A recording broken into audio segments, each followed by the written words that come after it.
आज की स्टोरी भी बड़ी अमेजिंग रहने वाली है साहब। ये स्टोरी है एक मिडिल परिवार की,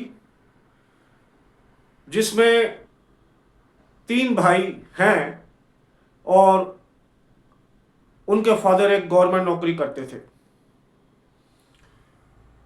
वो गवर्नमेंट नौकरी करते हैं और अपने परिवार का पालन पोषण करते हैं। सब कुछ ठीक ठाक चल रहा है। तो और तीनों बच्चे प्राइवेट स्कूल में पढ़ रहे हैं। लेकिन जब इन बच्चों ने 5वीं से 6ठी क्लास में जाना था, तो इनके घर की कुछ आर्थिक स्थिति इतनी कमजोर हो गई कि इनको गवर्नमेंट स्कूल में डालना पड़ा। तो गवर्नमेंट स्कूल में जैसे ही डाला, देखो प्राइवेट स्कूल और गवर्नमेंट स्कूल में बहुत फर्क होता है। गवर्नमेंट स्कूल में बच्चा जाता है तो उसको पता चलता है गवर्नमेंट स्कूल में क्या है। वहाँ छोटी छोटी बात पे बच्चों का बच्चों के साथ झगड़ा हो जाना और भी कई चीज़ें होती हैं, जिसमें उन बच्चों का ऐसा दिमाग बना दिया कि वो पढ़ाई करना ही नहीं चाहते थे। तो जैसे तैसे करके पढ़ने लगे वो। तो जो बड़ा भाई था सबसे, वो 12th में था, और ये जिसकी मैं बात बताने जा रहा हूँ वो 10th में था। तो वो 12th करने के बाद उसके पास आर्थिक स्थिति इतनी कमजोर थी कि वो आगे पढ़ नहीं सका। उसने एक पेन बेचने का काम शुरू किया। पेन पेन बेचने का काम शुरू किया। तो वो सड़क पे गली मोहल्लों में जाके अपना पेन बेचता था। तो ये 10th क्लास में थे। तो इनको, जो लड़का मैं बताने जा रहा हूँ वो 10th में था, तो इसको अंदर से हुआ, मैं एक इंट्यूशन जागी कि मैं डॉक्टर बनूंगा। तो इसने क्या किया, 10th 11th 12th के बीच बीच मेडिकल के एंट्रेंस एग्जाम देने शुरू कर दिए। तो ये 12th में जब पहुंचा, तो इसका मेडिकल का एंट्रेंस का एग्जाम इसने पास कर लिया। लेकिन और उस दिन इसके घर में सब खुश, हमारा लड़का डॉक्टर बन जाएगा, सब कुछ ठीक ठाक हो जाएगा। लेकिन अभी 12th के रिजल्ट की वेट थी। तो 12th का जब रिजल्ट आया, तो इसके 49% नंबर आए, 49%। लेकिन मेडिकल कॉलेज में एडमिशन के लिए 50% चाहिए होते हैं। 1% की वजह से ये लड़का रह गया। फिर भी इसको ज़्यादा वो नहीं हुआ, फील नहीं हुआ। तो इसने क्या किया कि उस 12th को ड्रॉप डाउन करके दूसरे स्कूल से 12th करने की अपनी कोशिश जारी रखी। और जब दूसरी बार 12th का एग्ज़ाम दिया, तो ये पूरे स्कूल में टॉप आया, और मैथ्स में इसके 100% मार्क आए। तो उसके बाद इसने बोला मैं अब डॉक्टर ही बनूंगा। लेकिन 12th के एग्ज़ाम पास करने के बाद इसके सारे दोस्त जो थे वो कॉलेज के फॉर्म भरने लगे। तो इसने भी सोचा चलो फॉर्म तो भर ही देता हूँ। तो जब फॉर्म भरने गया, हिंदू कॉलेज आपने सुना होगा दिल्ली में, हिंदू कॉलेज दिल्ली यूनिवर्सिटी का, उसमें लाइन में लगा हुआ था। तो लाइन में लगे हुए लास्ट बच्चे से इसने पूछा कि तुमने क्या भरा है। उसने बोला मैंने स्टैटिस्टिकल भरा है। तो वे सबसे आसान होता है, इसमें ज़्यादा पढ़ने की जरूरत नहीं पड़ती। तो उसने बोला चलो मैं भी स्टैटिस्टिकल ही भर देता हूँ। तो उसने भी स्टैटिस्टिकल भर दिया। तो वो उसके साथ साथ मेडिकल के एग्ज़ाम देता जा रहा था। लेकिन 12th के बाद, टॉप आने के बाद, इसने जितने भी एग्ज़ाम दिए मेडिकल एंट्रेंस के, सब में ये फेल हो गया। देखो कितनी बड़ी कि 49% मार्क आए तब एंट्रेंस एग्ज़ाम पास हो गया, स्कूल में टॉप किया तो एंट्रेंस एग्ज़ाम पास नहीं हुआ। क्योंकि उस लड़के की एक बड़ी सोच थी कि मैंने कुछ बड़ा करना है आगे जाके। कहानी का मैं आपको बताऊंगा कि बड़ी सोच कहां तक लेकर जाती है बंदे को, क्या क्या होता है उसके साथ। तो जब वो फर्स्ट ईयर में था तो उसकी पॉलिटिक्स में अच्छी वो थी, सोशल वर्किंग में ज़्यादा इन्वॉल्व रहता था। जैसे किसी के झगड़े को सॉल्व करवा देना, किसी के लड़का लड़की की कोई लड़ाई होगी उसको सॉल्व करवा देना, और ये सॉल्व करवाने के बाद बड़ा खुश रहता था वो। तो सभी बच्चे कहते थे ये पता नहीं आगे जाके क्या करेगा। तो जब सेकंड ईयर में गया तो इसकी भी एक लड़की के साथ अफेयर हो गया। लेकिन लड़की इसके साथ जैसे कहते हैं वन साइडेड था। वो लड़की की किसी और के साथ शादी हो गई। इसने जैसे तैसे करके ग्रेजुएशन करी। जब तक इसने ग्रेजुएशन करी तब तक ये अपने बड़े भाई के साथ पेन बेचने के लिए भी जाता था, और ऐसा करते करते इन्होंने नई सड़क पर एक पेन की दुकान खोल ली थी। तब तक अच्छा खासा काम चल रहा था पेन का। तो जब ये ग्रेजुएशन करके गया तो पेन की दुकान पे जाके खड़ा हुआ। एक दुकान से इन्होंने 2 दुकानें बनाई नई सड़क पर। लेकिन इसके मन में, दिमाग में कुछ और ही था कि मैंने मैन्युफैक्चरिंग करनी है, बड़ा कुछ करना है। तो ये जब घर जाता था अपने पिताजी को बोलता था कि मैं तो मैन्युफैक्चरिंग करूंगा, मैं ये काम करूंगा।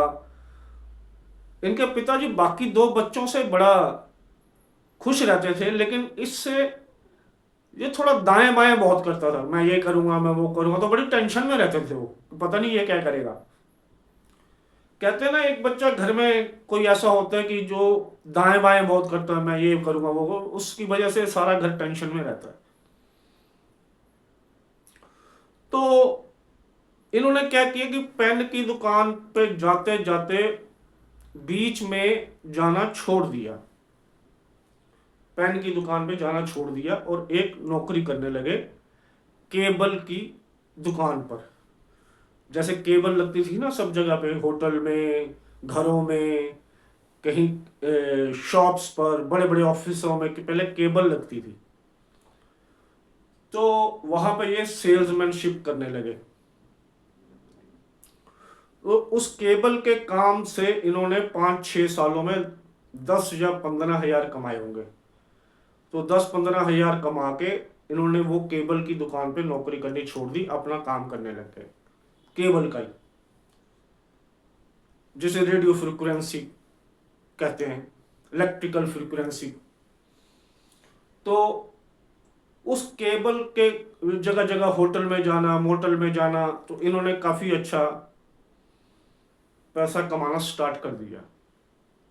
लेकिन अभी भी सोच थी कि मैंने कुछ मैन्युफैक्चरिंग करनी है, मैन्युफैक्चरिंग करनी है। और देखो दिमाग को झटका कैसे लगता है।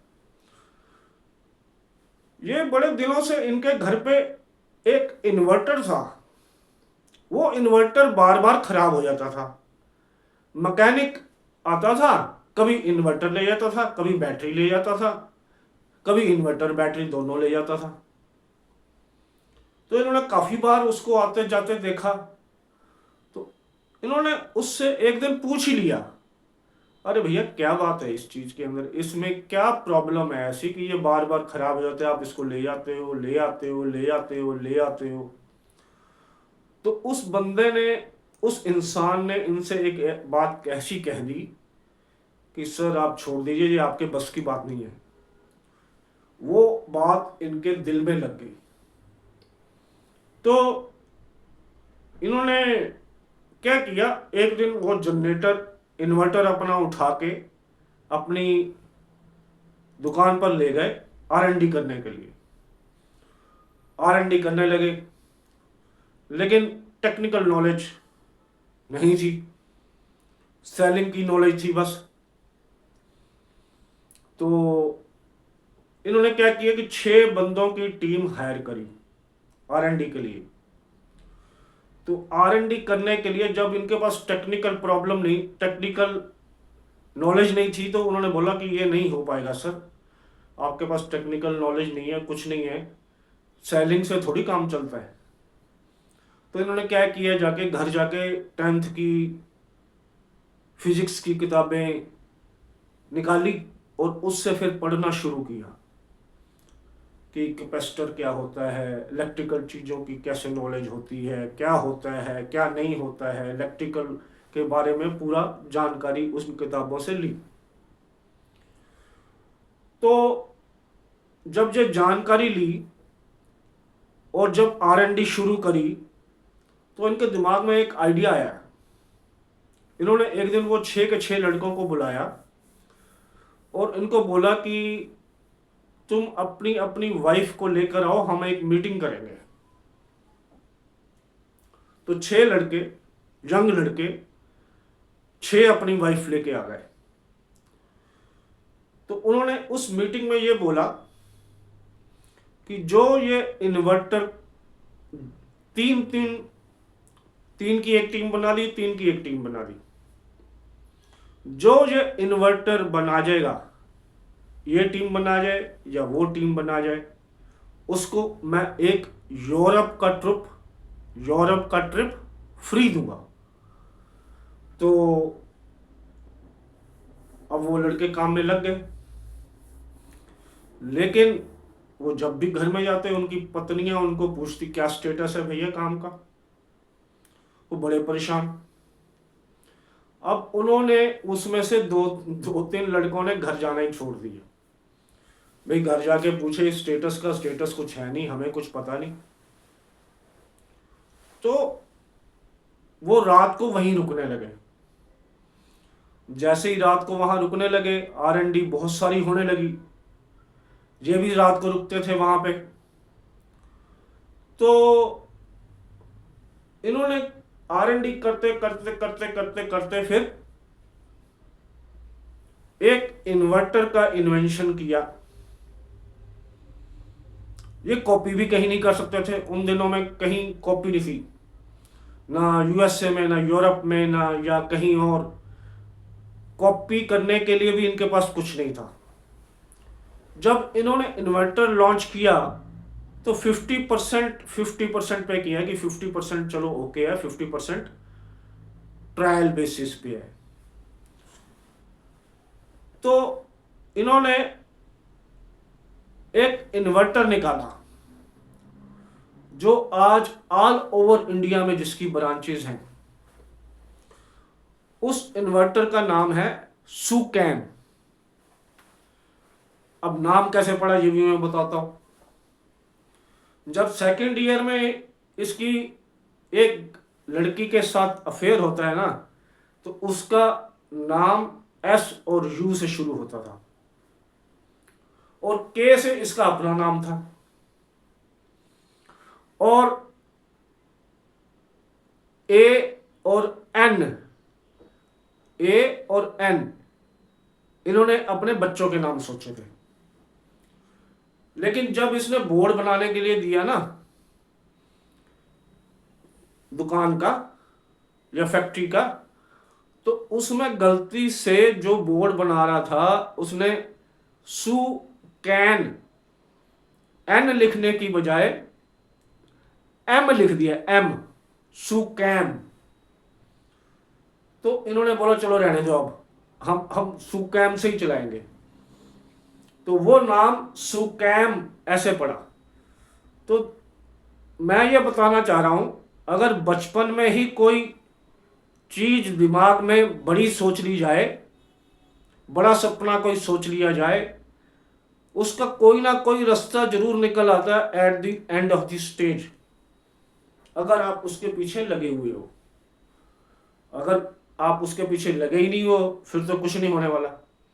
तो बड़े बड़े प्रोडक्ट जैसे KFC का मैंने बताया, आज मैंने सूप कैम्पबेल का बताया, तो बड़े जो इंटरनेशनल मशहूर हो चुके, नेशनल इंटरनेशनल, जिन्होंने बहुत सारी अपनी ब्रांचेस खोल ली, फैक्ट्रियां बना ली, उनके पीछे कुछ ना कुछ मेहनत है साहब।